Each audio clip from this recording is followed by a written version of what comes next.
SE ini sebenarnya menindaklanjuti ya, yang sebelumnya mungkin Bapak Ibu kalau di PU ya, yang atau di apa di konstruksi ya, di bidang konstruksi mungkin sempat baca ya, terutama di lingkungan kementerian lembaga bahwa Kementerian PUPR telah mengeluarkan ya waktu itu SE PUPR nomor 19 kalau nggak salah. Itu ada beberapa SE ya.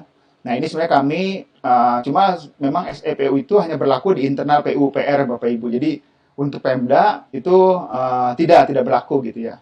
Sehingga saat itu sempat juga diskusi dengan PUPR ya pada saat belum terbit SE tersebut. Akhirnya arahan pimpinan mungkin perlu dibuat ketentuan yang bersifat nasional gitu ya, tidak tidak hanya di lingkungan PUPR gitu ya, di Kementerian PUPR, tapi juga ya mungkin di kementerian lain ya, ataupun mungkin di Pemda gitu. Sehingga saat itu arahan pimpinan ya perlu dibuat ketentuan atau surat edaran ya yang berlaku secara nasional gitu.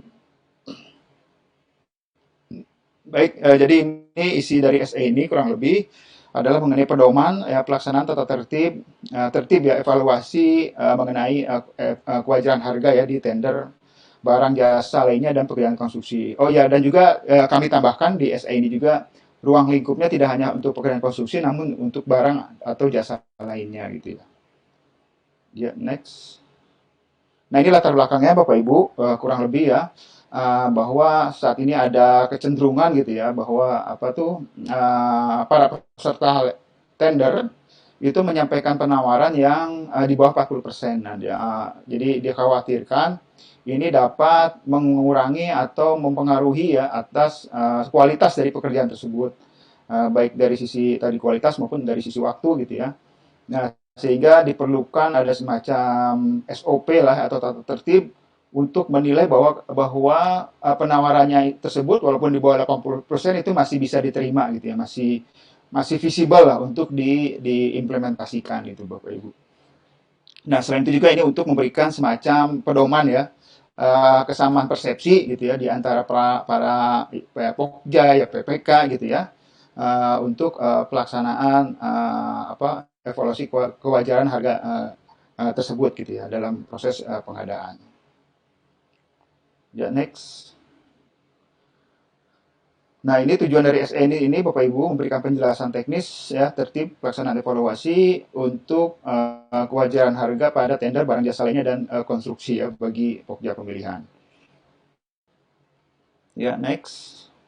Nah, ini ruang lingkupnya itu untuk pekerjaan barang jasa ya tata cara evaluasi ini normanya, tata caranya, terus ada pelaksanaannya, persiapan ya baik barang jasa lainnya, tender pekerjaan konstruksi maupun pekerjaan konstruksi terintegrasi ya walaupun nanti mungkin dari tahapannya karena untuk konstruksi terintegrasi tidak ada HPS ya sehingga itu lebih kepada mungkin lebih ke klarifikasi ya negosiasi pada saat di dalam menjadi bagian dari proses klarifikasi tersebut ya jadi tidak ada tahapan khusus karena kan tidak pada saat untuk konstruksi terintegrasi Pokja tidak ada bahan gitu ya, tidak ada APS gitu, tidak ada yang bisa diperbandingkan. Sehingga itu menjadi bagian dari proses klarifikasi maupun negosiasi. Ya, next. Nah, ini tahapannya kurang lebih kalau dari norma mungkin Bapak Ibu sudah familiar lah ya di Perlem sudah ada gitu. Jadi memang kalau SI ini kan kalau kami berdiskusi ya, berkonsultasi sama Biro Hukum itu tidak boleh memperkenalkan norma baru gitu. Tapi lebih lebih kepada memberikan penjelasan gitu ya.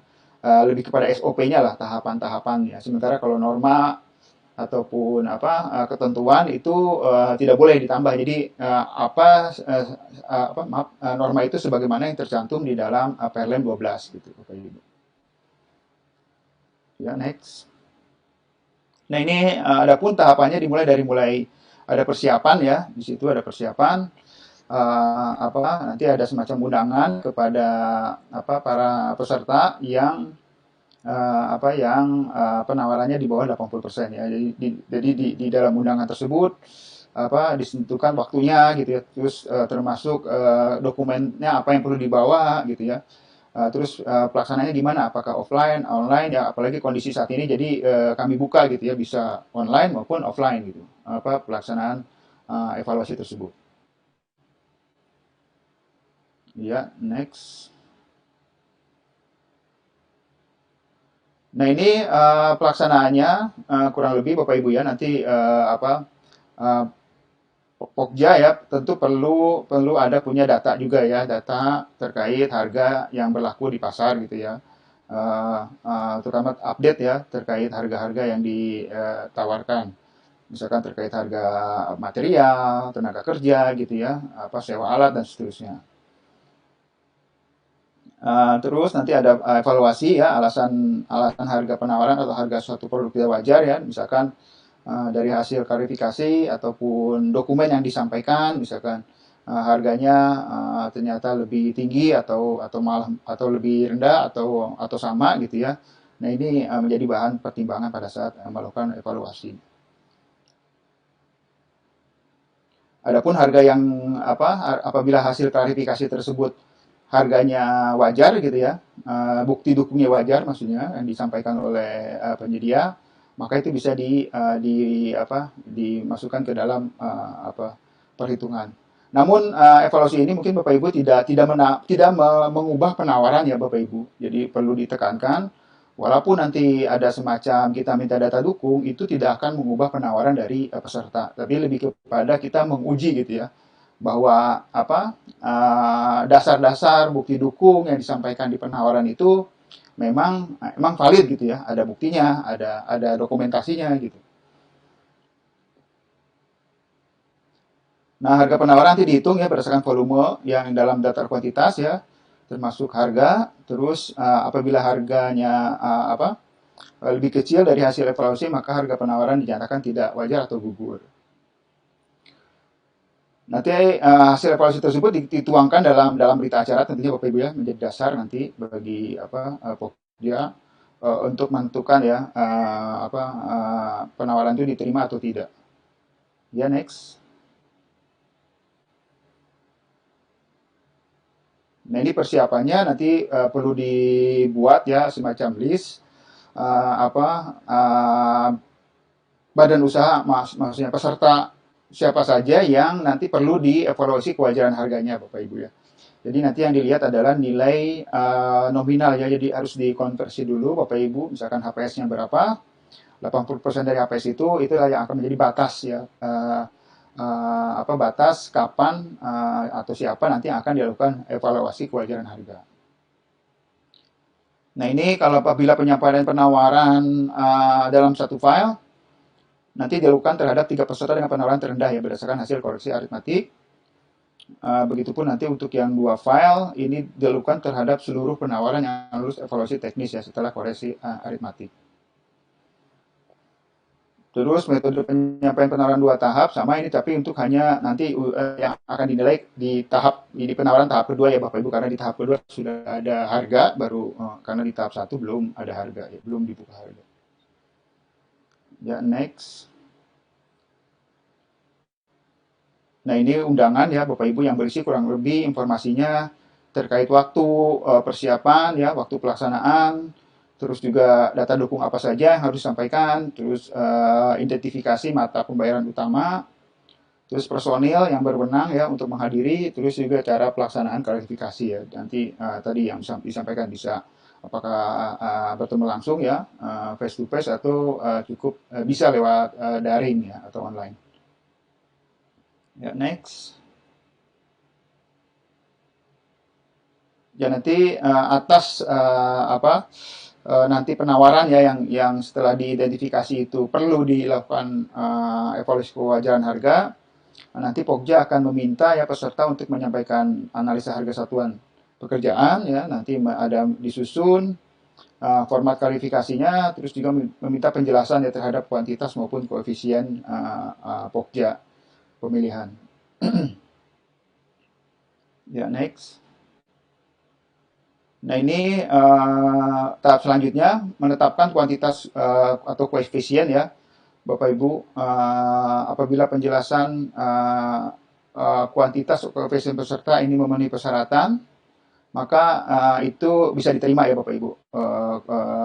Nah ini juga terkait kuantitas, apalagi terkait konstruksi ya Bapak Ibu, ini perlu didampingi tentunya oleh yang ahli ya terkait konstruksi ya, koefisiennya berapa, kuantitas kebutuhan kuantitas suatu material misalkan berapa.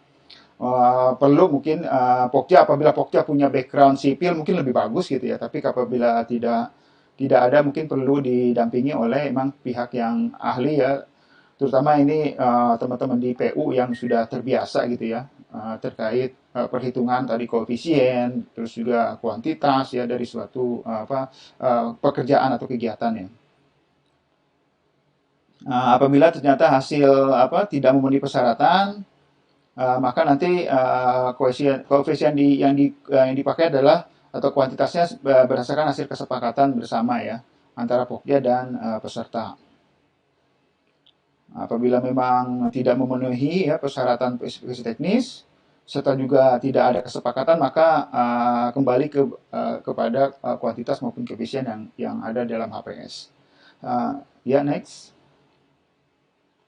Nah ini berikutnya kurang lebih sebenarnya kalau kami gambarkan ya Bapak Ibu, tahapan terutama untuk yang konstruksi ini kurang lebih kami ambil ya, kami adopsi ya dari apa yang sudah diatur dari teman-teman PU lah, karena mereka kan sudah ya lebih ahli lah dalam konteks konstruksi gitu ya, dalam perhitungan tadi kewajaran harganya, teknis, dari perhitungan koefisien, kuantitas dan seterusnya gitu. Nah, kami lebih kepada menyadur gitu ya, dan juga menambah tadi ruang lingkupnya ya, selain untuk konstruksi juga untuk barang maupun jasa lainnya. Nah, hasil perhitungan kuantitas dan koefisien ini nanti menjadi lampiran dari berita acara, Bapak Ibu. Begitu juga nanti Pokja pemilihan dapat menyatakan ya sepakat atau tidak sepakat terkait perhitungan kuantitas maupun koefisien. Dan nanti hasil klarifikasi ini dimasukkan ke dalam kertas kerja dari Pokja pemilihan. Ya, next.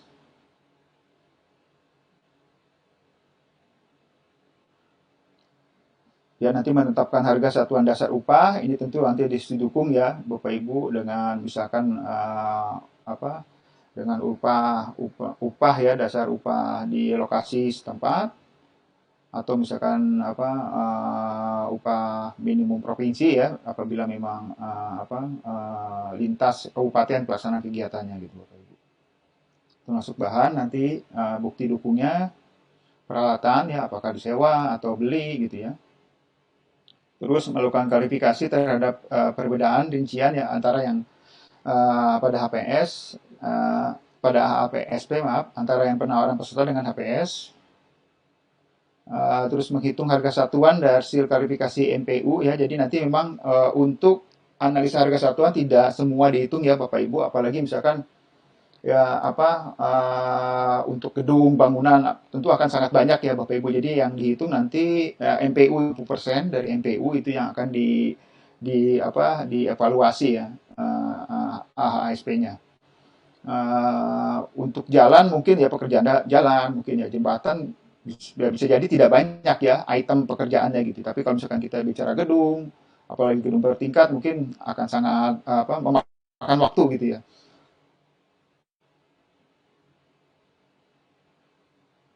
Nah ini pada saat perhitungan harga satuan hasil klarifikasi ini itu tanpa memperhitungkan keuntungan ya Bapak Ibu.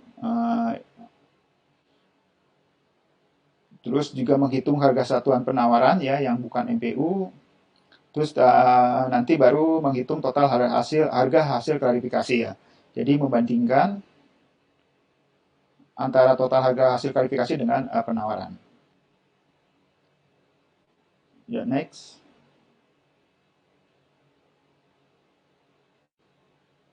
Nah, apabila hasil kesimpulan tadi ya Bapak Ibu dari analisa harga satuan item-item yang dihitung, ternyata total harga hasil klarifikasinya lebih kecil ya atau sama, maka diterima ya penawaran tersebut dianggap wajar, diterima dan jaminan pelaksananya disesuaikan menjadi 5%. Ya berarti kan harga yang ditawarkan itu walaupun mungkin misalkan di bawah 80% itu didukung ya oleh bukti-buktinya, oleh perhitungan tadi koefisien, kuantitas itu bisa diterima gitu ya. Berarti secara teknis maupun secara apa ya harga gitu ya, mereka mampu gitu ya proyek tersebut bisa dijalankan gitu ya.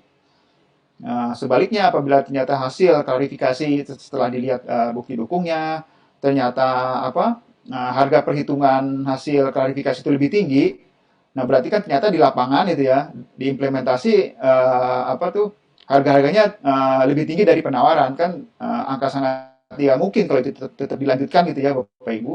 Pastikan si penyedia ya entah mungkin mengurangi kualitas mungkin ya ataupun mungkin kuantitasnya dikurangi atau dan seterusnya gitu ya yang akan berdampak terhadap hasil pekerjaan gitu ya. Sehingga apabila ternyata hasil klarifikasi tersebut lebih besar, maka dari total penawaran ya Bapak Ibu maka tidak dinyatakan tidak wajar ya atau digugurkan gitu Bapak Ibu. Eh, Nanti hasil evaluasi kewajaran harga ini tuangkan dalam dua buah berita acara ya Bapak Ibu nanti di dalam SE juga sudah dilampirkan template ya dokumen-dokumen maupun yang perlu diisi. Ini hasil berita acaranya adalah berita hasil evaluasi tersebut ada berita acara hasil klarifikasi kuantitas koefisien ya dan harga satuan yang ditandatangani oleh Pokja dan pekerja. Pokja dan berita acara hasil evaluasi kewajaran harga yang ditandatangani oleh Pokja ya ini sebagai dasar nanti diterima adanya uh, hasil evaluasi kewajaran harga. Ya, next.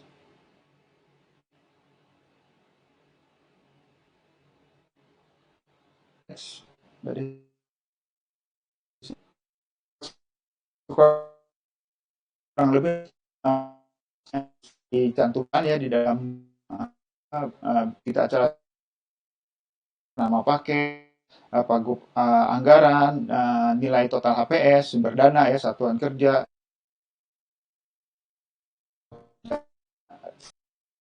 evaluasi kualitas. Ada Izin Pak Rusli, suaranya agak terputus-putus. Oh, gitu. Halo, gimana Bu? Agak Sudah? terputus-putus suaranya. Ya, Masih terputus kah? lumayan sekarang.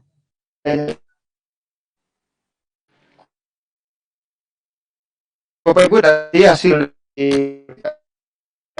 dalam SPSE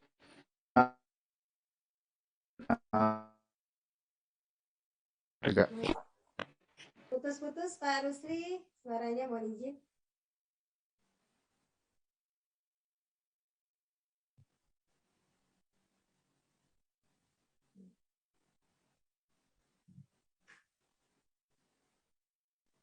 Mbak Desi, Pak Rusli terlempar keluar kah? Iya, sepertinya terlempar keluar. Iya. Sambil menunggu ini mau dilanjutkan Mbak Desi Boleh, atau saya izin melanjutkan ya Ibu. Mungkin Pak Rusli jaringannya sedang nggak bagus. Izin Bapak Ibu, mohon izin meneruskan menunggu Pak Rusli bergabung kembali. Ya, kemudian terkait evaluasi kewajaran harga tender pekerjaan konstruksi rancang bangun. Kalau untuk pekerjaan konstruksi rancang bangun, jika ada penawaran calon penyedia di bawah 80% dari nilai HPS atau pagu anggaran, dan calon penyedia tidak bersedia menaikkan nilai jaminan pelaksanaan menjadi 5% dari HPS untuk tender barang jasa lainnya pekerjaan konstruksi dan 5% dari pagu anggaran untuk pekerjaan konstruksi terintegrasi rancang dan bangun, calon penyedia dianggap mengundurkan diri. Terhadap calon penyedia yang mengundurkan diri dimaksud dikenakan sanksi daftar hitam. Nah, kemudian di dalam SE4 kami juga menyampaikan beberapa template yang mungkin nanti bisa Bapak Ibu gunakan sebagai contoh contoh-contoh format apa saja yang sekiranya diperlukan untuk melakukan evaluasi kewajaran harga ini. Jadi ada beberapa bentuk dokumen, ada 7 bentuk dokumen. Yang pertama contoh surat pernyataan self-declare peserta, kemudian contoh hasil koreksi aritmatik, penawaran peserta yang harus dilakukan evaluasi penawaran harga, contoh penetapan mata pembayaran utama, format rincian AHSP yang diisi oleh peserta untuk MPU, format kertas kerja Pokja pemilihan, dan contoh tabel analisis produktivitas, serta contoh simulasi penetapan harga satuan dasar klarifikasi bahan dan material. Nah, itu nanti mungkin Bapak Ibu silahkan dilihat di lampiran SE4. Ya, sepertinya itu Bu Nursiah untuk SE4. Mungkin bisa kita lanjutkan ke SE5, tapi mungkin ada Pak Rusli lagi, izin. Lanjut aja, Des. Oh, baik. Baik. Izin Bu Nursiah, apakah mau dilanjutkan ke SE5 terlebih dahulu atau seperti apa? Mungkin di